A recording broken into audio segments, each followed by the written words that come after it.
Hey guys, what's going on? This is episode 10 of Outside the Fox. I'm here with best friend Xavier. How are and you? Myself. And and we're here to talk about some couple different things. Both of us looks like we got a good little list going on today. Oh, yeah. I'm going to sum it up because I think this hits probably half if I didn't read the Nintendo Direct, probably. Yeah. I'm going to say Roblox from over your end on it. But as far as that goes on mine, like the new Spider-Man set, Mega Evolutions. James had a request. Where's Soul Calibur 7? Oh, okay. You know, yeah. and then Silent Hill F and a little bit anime manga talk. Okay, cool. Just a little bit in there. So, and then of course yours.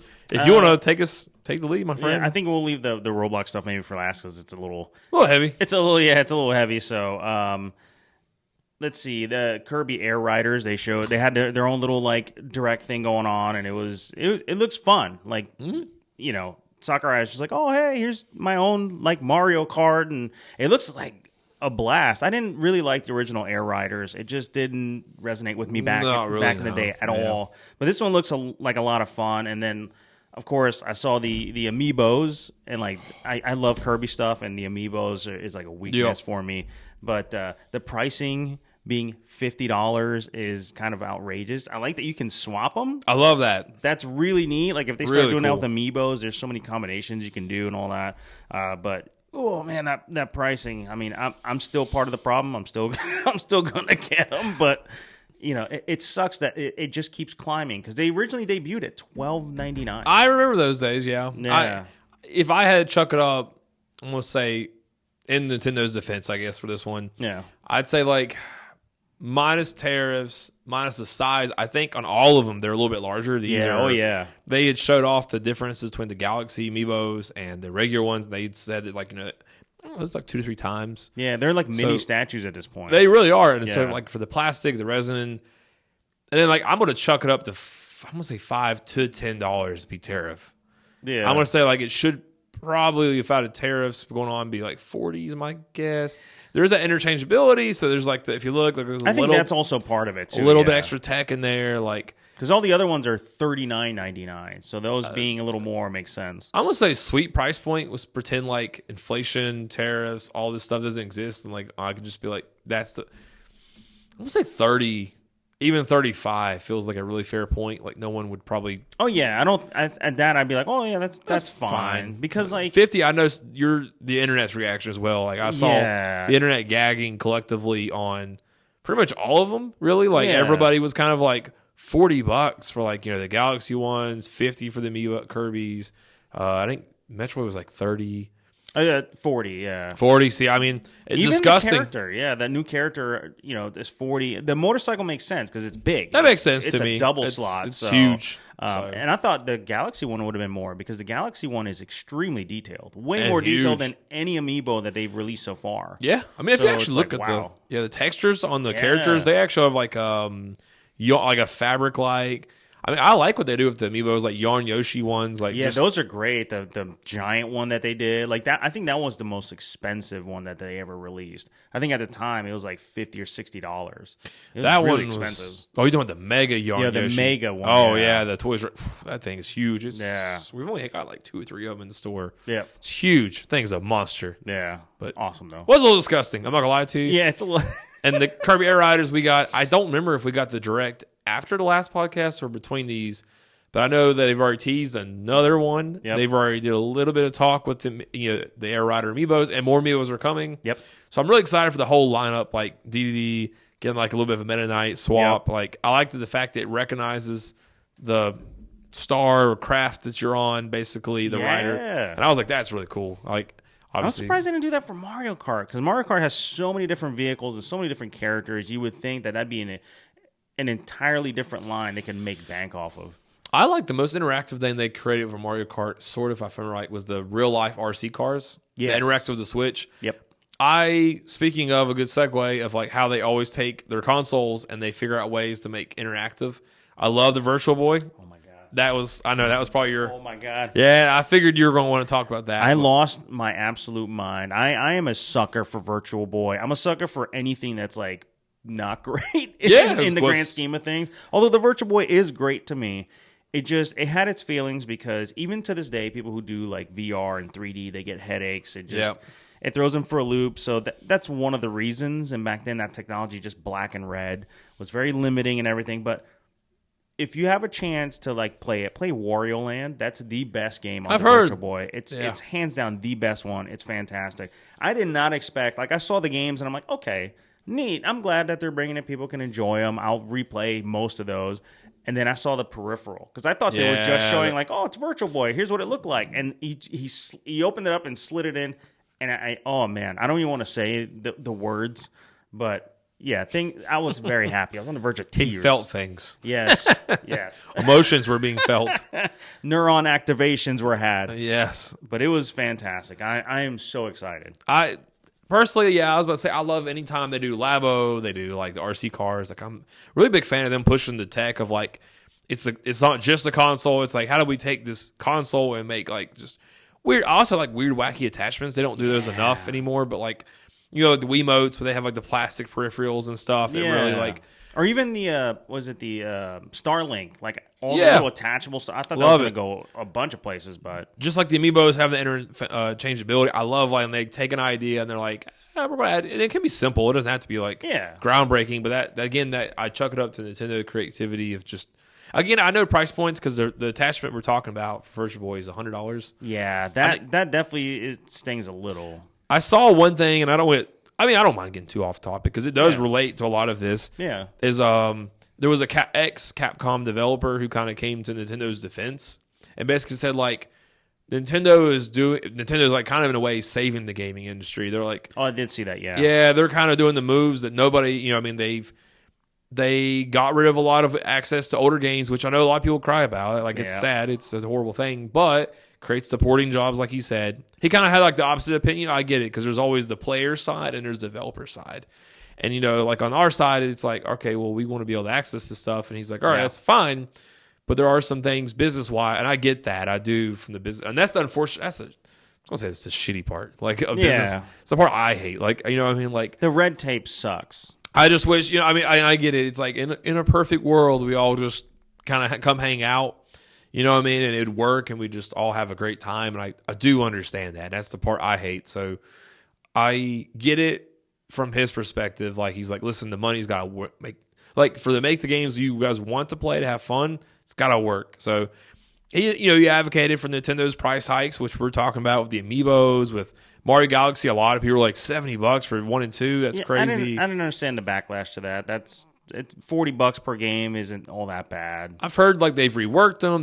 It's even more work than they did 3D All Stars with it. Yeah, I think that one was almost a straight port. Just about mildly some work was done to that one, but they did even more work on it. So I think each time as long as they don't do a lazy port and it's just like literally a simple transfer almost job, I'm a little bit happy. But no one's forced anybody to buy this stuff. Yeah, that's another thing. That's always my thing is like I get it, like you want to access it, but it's like. You vote with your wallet. That's simply, and I get you might want it on launch, but maybe just wait for a sale or pre-owned copies. You know what I mean? That's kind of like voting for wallet right there because you're not buying a new copy, so they don't keep printing them because they're like, oh, no one's buying them. Exactly. So, I think one of the unfortunate things that's happened since they announced that Mario Galaxy 1 and 2 is that it already passed Metroid Prime pre-orders, Metroid Prime 4 pre-orders.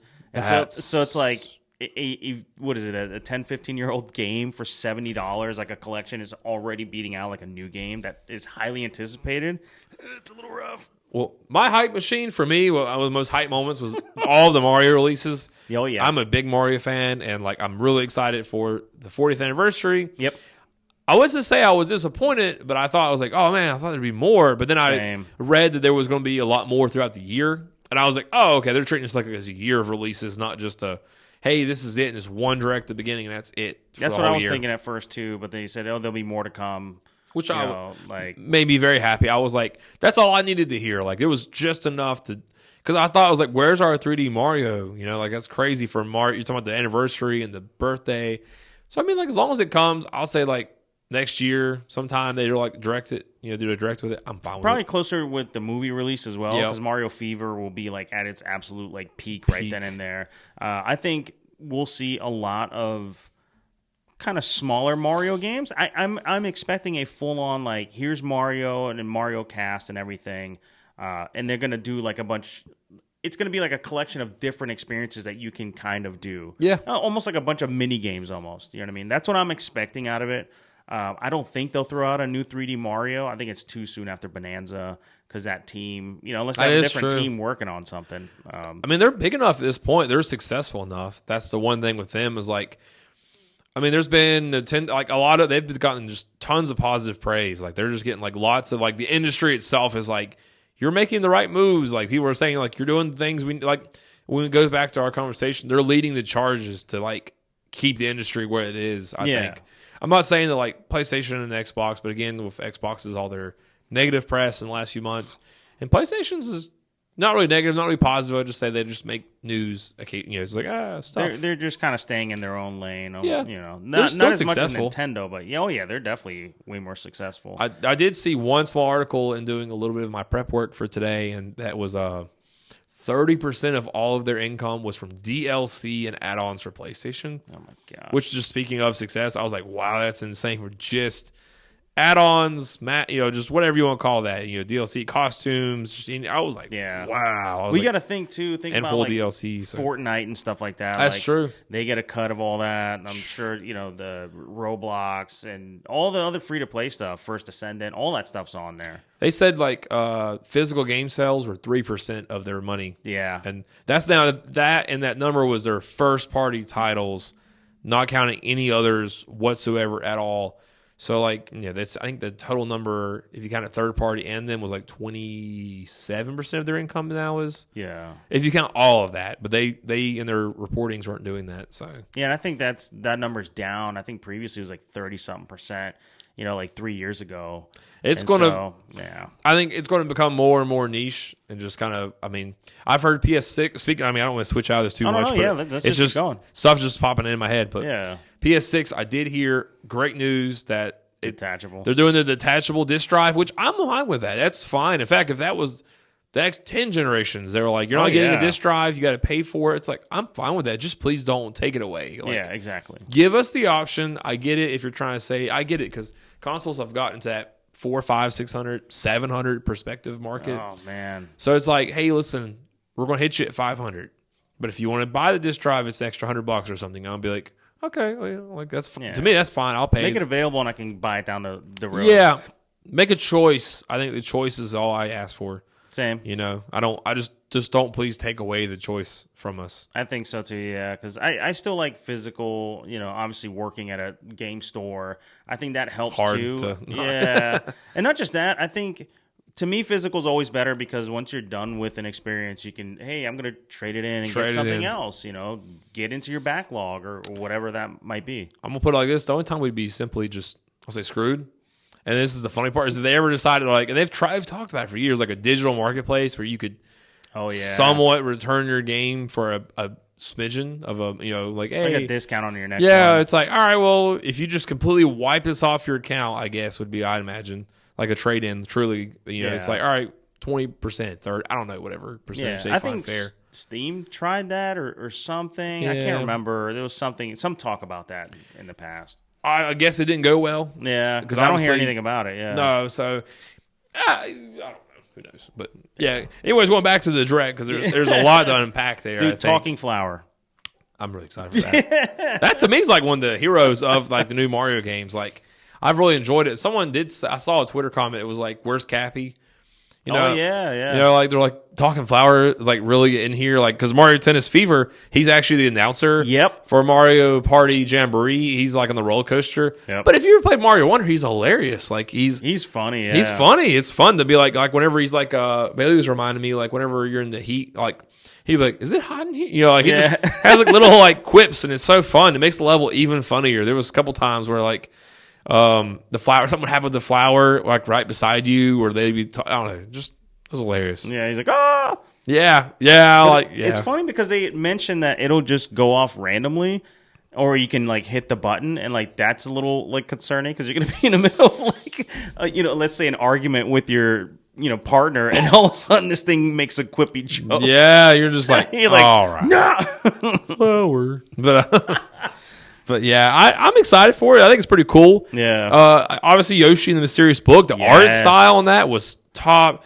When I saw that and I'd already got the Mario news, I was like, we are in. We're cooking. We're doing this. Nintendo is just because they came off the press of like Bonanza being 10 out of 10, getting awesome reviews. Mario Kart, basically, I think 9s, 10s. I mean, like 8. You know, like really strong reviews. Yeah.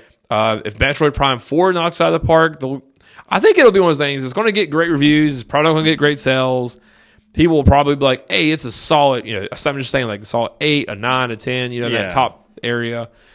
It just probably won't have great sales, and that's fine to me because I mean, like, it's still, I guess it's like I almost consider it like their version of an art house project. Yeah, I know that historically Nintendo has not been a big fan of Metroid. Even like Miyamoto's been like, I don't get it. You know, but people keep demanding, and most of the sales and demand comes from the U.S. Yeah, yeah. And, you know, Japan has zero interest in Metroid, which is crazy that they even dedicate resources to keep making new Metroid games. Yeah. You know, and I think Dread kind of changed their mind a little bit because Dread was, I think, a surprise hit for them. They were like, all right, here's your Metroid or whatever. And people were like, wow, this is great. I love 2D Metroids, though. I actually really love that formula. I haven't played the Primes because I just don't like the way that the screen is for Primes. Yeah. I'm not really a big fan of that, and especially on the GameCube, I didn't really like the C-Stick and all that. It just... Yeah, it definitely controls a little funny. It doesn't have traditional controls. You almost have to stop what you're doing and then aim, which is a little weird. And it has this thing where it drags. So, like, her arm cannon has to go to the edge of the screen, and then it'll start turning. It's a little strange. I didn't play the remasters yet. I've been, wanting to, but I think they switched it up a little bit to make it more traditional. Hopefully this is more traditional and everything. I'm excited for the motorcycles. I'm excited too. Yeah. I was like, Amiibo support, it just feels like they're doing pretty good. I mean, last generation felt good, like, Prime Remaster, Dread. I know 3DS, I know it wasn't necessarily Switch, but like, is it the very end of 3DS, the Metroid or Samus Returns. Yeah. So, like, I mean, they gave us some love, and I'd say in that time period of the last 7-8 years. Yeah, they definitely have shown more love than previously, but I just know historically they were like, yeah, okay, sure. I know one, for example, that Bailey was confused by was like Pokemon Pokopia. Oh, yeah, Pokopia. Yeah. That... Which... Animal Crossing Pokemon. Dude, Ditto taking on that form is creepy. Those arms... That's what she was kind of like, what's going on? Gross, dude. I was like, ugh. I like it. It seems charming. It does, but... I told her it has to be a Ditto if you think about it, because for one, it gives you a human form, but like you can't... Because you want to play as a human character, I guess. Yeah. And the other part is like, he can transform his arms to match with the... Like, Bulbasaur's vines. Like, he was like, oh, yep, boom. Yeah. So, I mean, like... That's the point, is like you kind of, for that concept, it works the best with Ditto. It does, but it's just so creepy. Yeah. The arms are just elongated and super skinny. He's like, I'm Bulbasaur now. And I was like, ugh. Gross. And as far as other Pokemon experiences, they had the Legends EA has been doing tons of mega reveals. Goodness, yeah. And I saw, like, I just wrote down I've read all of them actually, but Dragonite, so I loved it. But then they did like Hawlucha for like the Mucha Lucha wrestling style. Victory Bell, I felt like was controversial. It was kind of weird, almost like it was being choked with its own, like, at the top and, like, string tied to it. Malamar was, like, wow. It was like a pencil with, like, Malamar's head on top. Yeah. Greninja was just basically, like, just through the star and was, like, floating upside down, which was cool. Delphox was, like, a witch-like. Chestnut, I remember, was, like, had the spear. It was, like, a warrior. And then, like, the Raichu X and Y for the DLC. People were upset because they're like, you're already basically releasing DLC for a game you haven't even came out with. Because historically, that's never a good move. It never works out, but it's Nintendo. It is weird. I'm not going to lie. I'll admit, going into that with DLC for there. And then I read today somebody was very disappointed with the Bonanza DLC. They did say, like, you did bring back DK Island. Yep. But for the price and what's in the DLC, it's kind of a little... I think people, from what I saw, were upset that it's like, oh, clearly this was carved out of the main game, and now you're tacking on as DLC and charging for it. But Bonanza was already good on its own. You don't... like, the DLC, I'm sure, is going to be fun and everything, but, like, the base game itself is good. Like, well, I will say the good thing is, from what they've carved, there's literally nothing you need in the DLC. There's no story. There's correct, yeah. It's just a map, really, and some nostalgic music, which I and really like a game, want. I think there's a game mode in there where it's like, oh, collect all the emeralds or whatever. Whatever. It's cosmetic stuff you can earn. Shout out on the podcast, by the way, to my friend Tyler Trabasso, who bought me a copy of DK Bonanza, and I wanted to say thank you on here. So hell yeah. It's really nice of him to do that. Are you actually going to play it now? I need to play it. Bailey is going on a very small trip. Oh, and I'm having a baby. I'm having a baby boy. Congrats, let's go. And so they're going on a trip this week to get some baby, but not to spill too much tea, or business, but so I mean, I might maybe go able to carve out an hour or two. It's gonna be more than that. You're gonna get in there and you're gonna be like, more. You can do what? Yeah, it's wild. I think because when I brought my Switch 2 in, both Steven and James were like just sitting there playing, like, oh man. I'm not gonna lie. And they were sitting there. It's actually been killing me. I mean, I literally on this podcast obviously was like, I can't win them day one, and obviously I betrayed, but what the audience doesn't know is I was having a baby, so I was trying to be responsible. Yeah. And then I was like, I gotta be responsible. But Tyler helped me be irresponsible. So thank you, Tyler. I appreciate you very much. Encourage them. Yes.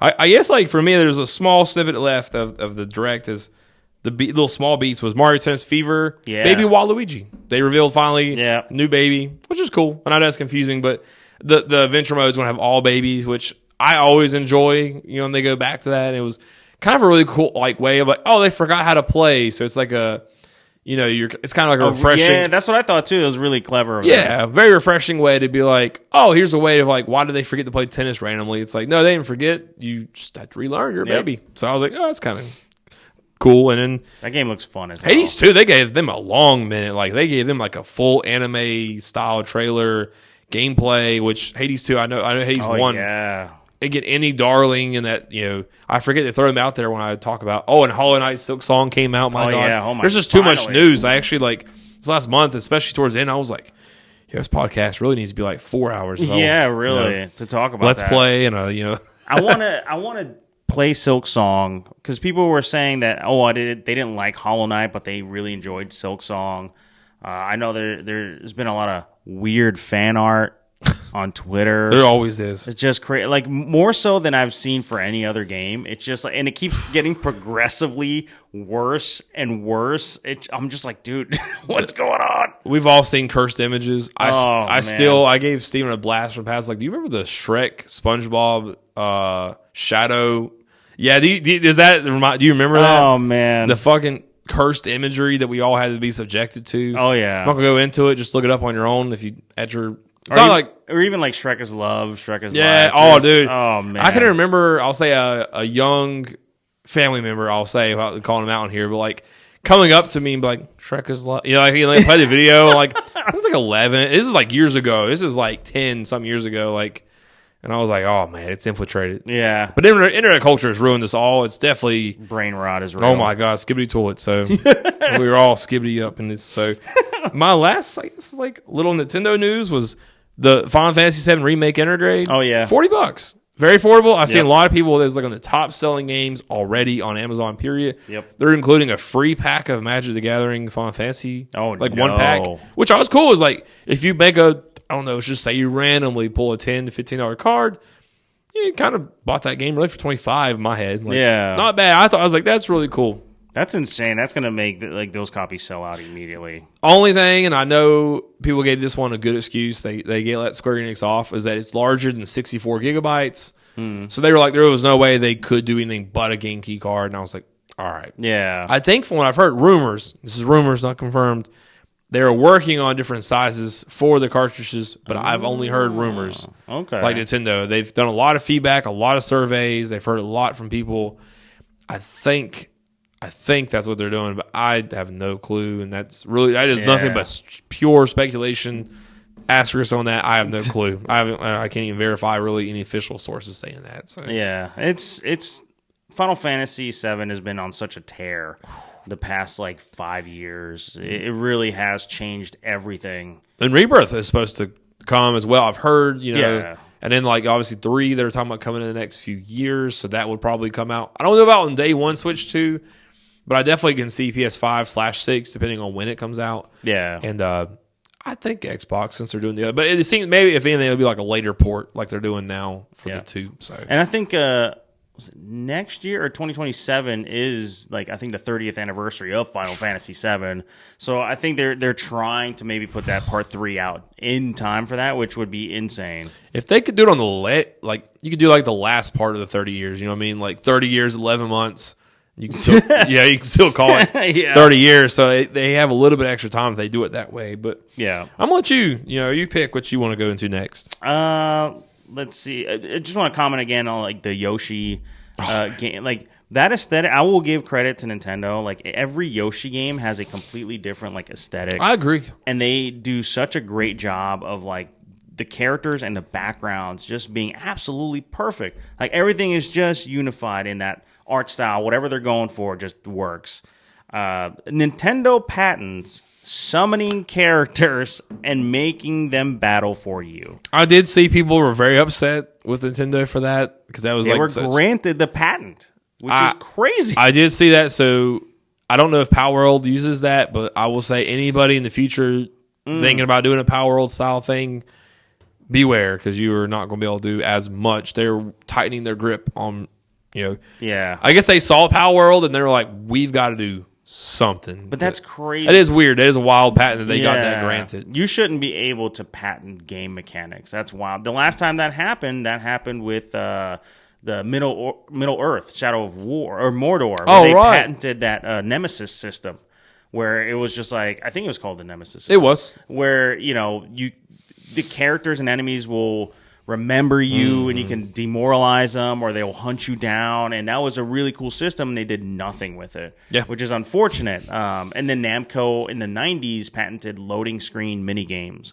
so nobody else was allowed to have like a mini game on a loading screen, which is just crazy. Like, we need to quit doing this. I mean, the way innovation works is people being able to take said idea, add their spin, and then people continue. Like, kind of like, it'd be like as if Mario was the first 3D platformer. Well, I don't know if it even was the very first, but I know it was the one that like broke it out of the box. Everyone was like, Mario. Yep. It'd be like if Nintendo patented that, and then they were like, well, all right, well, no more 3D style platformers with a free camera control. Yeah. That would have just killed it. I mean, of course, we got so many amazing games at that time from that. So opened the door of like, people were like, wow, this is really cool. I wonder if somebody's going to try and be a smartass and be like, well, it's not going to be the same thing. So what happens is I'm going to summon a character that's going to summon a monster, and then that monster will battle for you. And it's just like, you're like twice removed from that mechanic, so maybe it'll work. Maybe. Like, who knows? I just showed up here. Yeah. I was told to be here at this day and time for this battle. You catch gym leaders that already have their own Pokemon. Like, that's how you do it. Like, oh my God. That was very, I'd say, very anti-innovation, actually, better yet. It's a shame. I think the last thing that I have is the Roblox stuff, so I don't know if you want to jump on anything. You said that was heavy, so I'll just quickly. For mine, I'll do a little bit of TCG in here. Oh, yeah. Spider-Man. Have you seen the Secret Layers? I don't know if you had, but I have not yet. Okay, I'll describe them to you. So, they have 5 different ones that are specialized for Venom. They did some black and white ones. They did Daily Bugle breaking news, which is really cool. Each one's like a headline. They did 1 and 5 for the villains. The set. So the prices, people were feeding off. I'm not going too long on this subject because I could talk forever on this. But Final Fantasy led to too much hype. Now people are starting to pull back on this guy because they're like, all right. And I think they're feeding. I mean, there's scalpers, there's Mania, there's TCG like investing right now going on to a crazy degree. Walmart and Target have came out this last month and said one of their top selling categories, period, this whole year is TCG. Yeah. That is, and I mean, for us and a lot of other people, it really is. It's the year of TCGs. What that means as far as like any indies and stuff breaking into it. I mean, One Piece to me, I called it, Bandai is not necessarily an indie, but I'd say their game is. If you're comparing it to Magic and Pokemon and even Yu-Gi-Oh, I guess, but it's hard for companies, any company, doesn't matter who you are, to like break into that space. So, it is, and maintain One Piece, it. To get their foot in there is impressive. Because I think we just did set 12, and you usually like set 3 or 4 if you still got people playing. You're like, wow, it's Oregon Game Collecting. That's kind of impressive. So same for Lorcana. I think it's passing. It's like either 9 right now. It's either in set 9 or 9, 10 or 10, but it's like right at that. And so like. Impressive if they can keep going. If I see set 20 or 30 for either of them. Yeah. And there's still people playing, and there's still like sales going on and strong, like the occasional release goes over MSRP because the demand is that high. I'm going to be really happy for them. But for Spider-Man, it was just kind of a weak set, very small. I wouldn't say a weak, but it just wasn't as good as anybody wanted, I guess. Yeah, well, when you're coming off of like Final Fantasy, like being such a massive breakout set, that nothing's going to be able to top that, not for a very long time. I'll be excited to see what they do next year. The biggest thing I saw from preview season was that they did the Soul Stone, and obviously if you do one Soul Stone in this one set, to me, and I think they've teased other sets. I mean, to me, that's either going to be 5 sets or maybe like 2 sets, like has 2 Stone. You know what I mean? Yeah. But there are going to be multiple sets coming later that will have this. So they did one, the Soul Stone had Thanos, and I want that card, but it's like 800 right now on pre-sale. Yeah, I don't want it that much. So other ones, Mega Evolutions, Pokemon. Yeah. Pokemon, you would think it is still on a tear. Yeah. I mean, I the other day when I sold our pre-orders, I literally had just gotten the draft finished. I kept it in the draft status. I barely had clicked. I didn't even have enough time because I guess people were watching our website that hard. And they literally, before I even posted on our Facebook, we were up to 68 sales in just a few seconds. And I was like, it's like that one time, like last time when we only had like 81 sales in a minute. And I was because we didn't have that many boxes to throw up on there. We weren't doing that in our pre-order app. But keeps messing up. So, but I'm really excited for Mega Lucario, Mega Gardevoir. They have teased a new rarity with like in the Japanese sets with the gold card. So yeah, really excited to see that. And I'll just go with James' request of where's Soul Cal 7. Yeah, I was about to bring that up. Supposed to be teased, never did. I think it's coming, but TGS. Who knows? Yeah. That's a good play. Yeah. Yeah, TGS. Yep. Plus, there's so many rumors for TGS already with Xbox, and then Sega supposedly has like Didn't think about that. major game reveals happening on top of, they still have Jet Set Radio, Streets of Rage, Crazy Taxi coming. You're right. So that might be where it shows up, because Soul Calibur is big, but I think it's much bigger in Japan. Yeah. If you ask me, because a lot of the characters they put in there, Japan-centric. I mean, just look at I can't think of his name, but Samurai Showdown, massive character. Absolutely. But Samurai Showdown's like a kind of more Japanese-centric title than it is here in the U.S. and even Europe. Yeah. So, I'm expecting it to maybe make an appearance at TGS or have a teaser. That'd be fun. And one last thing is Silent Hill F's coming out in the month. Really exciting. Really excited for that. I think it's going to be – I'm so excited to see Konami kind of reaching back and actually doing pretty good. Yeah. You know what I mean? Like that, I am pumped. The movie coming out as well. Right? Oh, no, I'm so excited for that, dude. I'm really pumped. I love the movies. I love them. Well, especially the first one. The second one was okay. Yeah, it's definitely B movie. Like, like when it was like, I'm like, maybe, I don't know.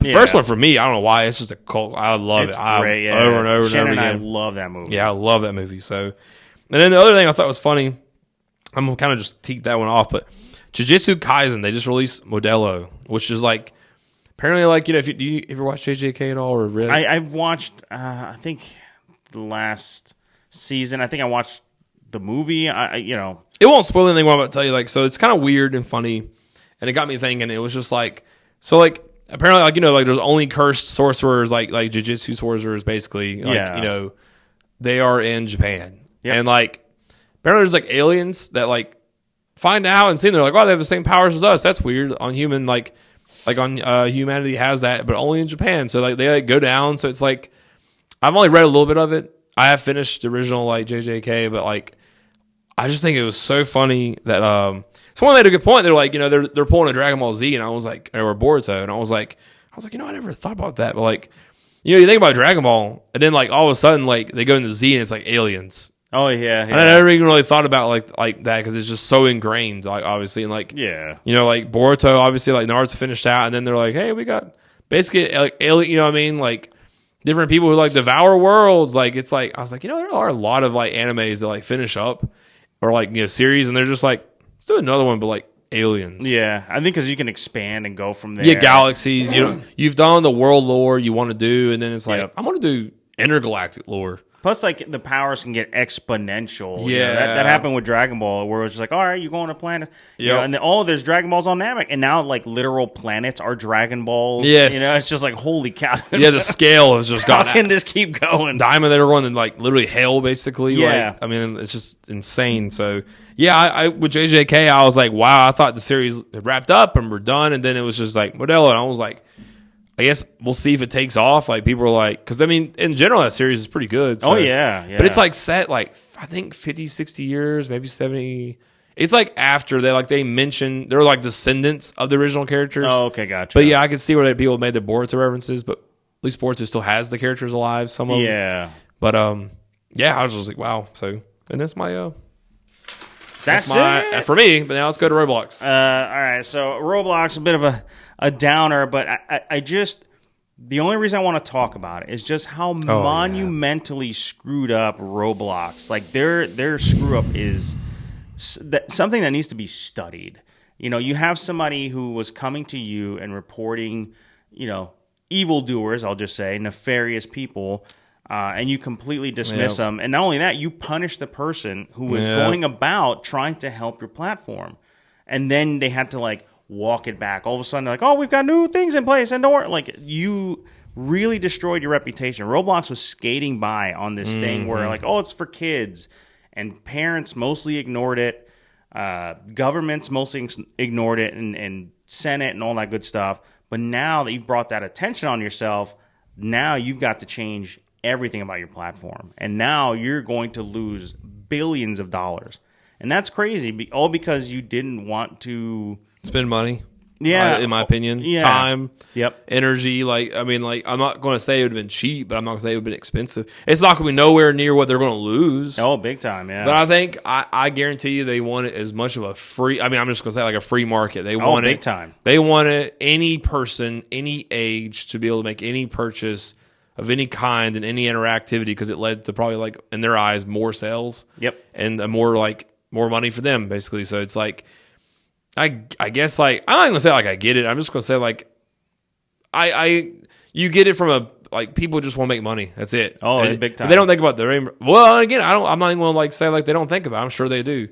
But it's more like, what can we get away with, I guess, Yep. and, like, how long, and... Because I think one of the biggest talking points and problems that people had with Roblox is a lot of the creation stuff on there was made by users of Roblox. And so and Roblox doesn't do anything. They don't, like, create worlds or any of that stuff unless they collaborate with a specific company or brand. Like Sonic, I've seen. Yeah, but like, all the content is made by users, and then they make money off of content that 16-year-olds have made, 12-year-olds have made. And so I think they just wanted to skirt on that for as long as possible, because they're openly traded on the stock market too. That's the biggest thing right there. It's just, I'd say it's money. Yeah. It's this right here, and at least Fortnite, I'll say they control big like time. Everything that's on there. They like, can vet stuff, and if, you know, when something's reported, they seem like they care about their platform a lot more in terms of, like, hey, we don't want to get in trouble, we don't want to push certain things, you know. So I guess my brain's just thinking, like, you know, like the whole parent, like V-Bucks or Robux. God, yeah. So I was like, yeah, it just reminds me of, like, my brain went to that where it's like, people, you do trade-ins, people are like, can I get V-Bucks? Can I get Robux? And you're like, what about real bucks? You know, like, what about real kid, like, money? Like, how about actual green, you know, greenback here? Yep. I was like, damn. Yeah, it's just strange because, and I think also too, a lot of parents need to hold themselves accountable because they want a babysitter. And they don't want to, like, sit there and monitor what the kids are doing. You know what I mean? I've always checked up on what my kids are doing on Roblox, YouTube. You have all to. That stuff. Yeah, and, you know, some stuff I let slide because, you know, they're getting older. They're going to, if you clamp down too much on that kind of stuff, they'll go out of their way to try and find it. So if you just talk with them and just, hey, man, be a decent person and don't do anything weird.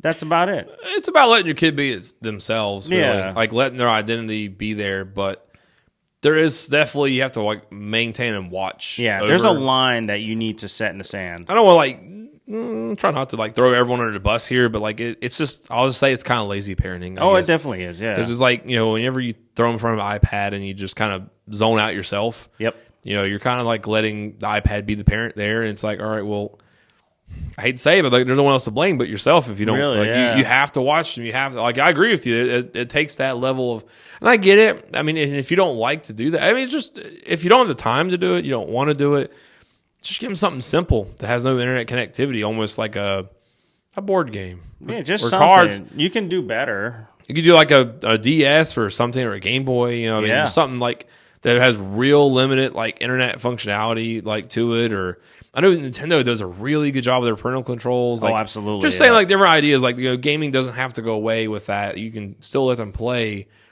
but you can do things that give you control. You can see how long they're playing it, what games they're playing. Exactly. You can control who talks to them. It's just doing things to set up a really successful like, you know, experience for your kid. You don't want anybody, nobody wants their kids to get hurt or have exactly. And that content that they watch will shape them and their personalities in their future. So you have to be careful about that. We're seeing that now with different things in, you know, like internet culture, and like we say all the time, where like people getting these like I don't want to call them echo. Well, I'll call it echo chambers, or just big like time, echo chambers. It just distorts the mind. It just we're not ready. Our brains are just not ready. Not at and all. when your brain's that young and developing, and you're trying to fit in, and you find this community of any kind of community, you're gonna want to impress them. That's what we do as humans. We try to impress others, especially when you're young, impressionable, and you know, you might have others you might call them like role models. So it kind of, you know. And you have to be very careful, because even though your parents, you have a lot of influence on your child, you really have to look out, because a lot of the times their friends have more influence on them than you do as a parent, especially if you are very strict or anything like that. You know, so their friends will influence them. And you know, I've seen a lot of people, especially growing up when I was a kid, where I was trying to do everything I could to, you know, make my friends like, oh, look at it, this guy's great and stuff, more so than my parents. So you have to just be very careful. And Roblox is definitely paying the price for it now. I will say yes. I don't know, without paying attention much to their. I have seen. We have watched like Meat Kenyon's, like Papa Meat's video. Yeah. We watched that breakdown a little bit, so I'm a little bit aware of the subject, but it's crazy. I'm just going to say, like, in a basic sense, the situation seems unhinged. Yeah, but then it's wild too, because Roblox is such a, you know, in theory, it's such a wonderful platform, because, you know, it's all user generated content, and you can literally create your own worlds, and kids can just do whatever they want. It's neat, but you know, there is just that aspect. It's always going to askew to a certain way at points. So I mean, I liken it to the Apple versus Galaxy stores. You know, like Apple. I've had both, and I've had Apple for a while. I miss like Galaxy's like breadth of like all the apps. Yeah. But there's like almost no moderation to a degree. It is the wild, wild west in the app world there. You do not know what you're getting, who made it, and what's happening. And like, whereas Apple curates, and maybe they curate too much, but like, you know, like at least the experience, every time I download most apps, I'm like, okay, well, I don't expect this to give me a virus or you don't expect anything nefarious. Yeah, like, I mean, I remember on Galaxy, you're kind of like, oh, God, this is... Yeah, you never know, because, like, there's times when I've downloaded a game, and I'm 10 seconds in, and already an ad pops up. My youngest, I remember he downloaded some game, and I approved it. I was like, yeah, go ahead. And it was showing full ads on his phone, randomly. Not when he was playing the game. Literally, he'd just be on his phone, and a full screen, 30-second ad would pop up. And it's like, what? What do you mean? And I guess that's what I mean for Roblox. The example for me is like they need to be in between that. Like, oh yeah, I like Galaxy having all those options. There are some things like Apple does not let you just do your own custom ringtones, and that sucks. That's like something I miss a lot. It's a basic feature that really should in 2025 should not be something that's like, oh, I got to buy your ringtones or whatever you got on your. You know, I'm like, this sucks. I'm in the middle of all of it. I think like they should be right in the middle. Monitor your stuff. You don't have to necessarily like clamp down on every app, but just be in between Apple and Samsung, and just kind of moderate your stuff. Make sure everything's running smoothly, everything's working good, and just because like I do think good. Their biggest like experience or whatever on Roblox called Grow a Garden, and they have, I mean, no joke, literally in the tens, if not hundreds of millions of users. since it started. You don't think maybe you should have a couple people in there once in a while to kind of be like, hey, don't do that, don't say that, like nothing, completely unsupervised. I mean, it's like streamers, they rely on free, like people who just love their accounts and love them. Oh yeah, and, yeah. You know, to like moderate and stuff. So like, yep. Because it's like, end of the day, it's again. But I mean, when you're that size, you can afford more than just, you know what I mean? Like there's a case to be made where it's like, oh, I get it, you can't afford it. It's like, well, you guys can afford this. Yeah. It goes back to the shareholders and share prices, and it's just all about that and keeping everything like share buying back because all that. Like, it's all about profitability. That's it. That's all it boils down to. Yeah, that's all I have. Guys, thank you so much for another wonderful episode. We definitely appreciate you guys. Thank you so much for being around. And this was another Outside the Fox. So we'll see you guys next time. See ya. Peace. Peace.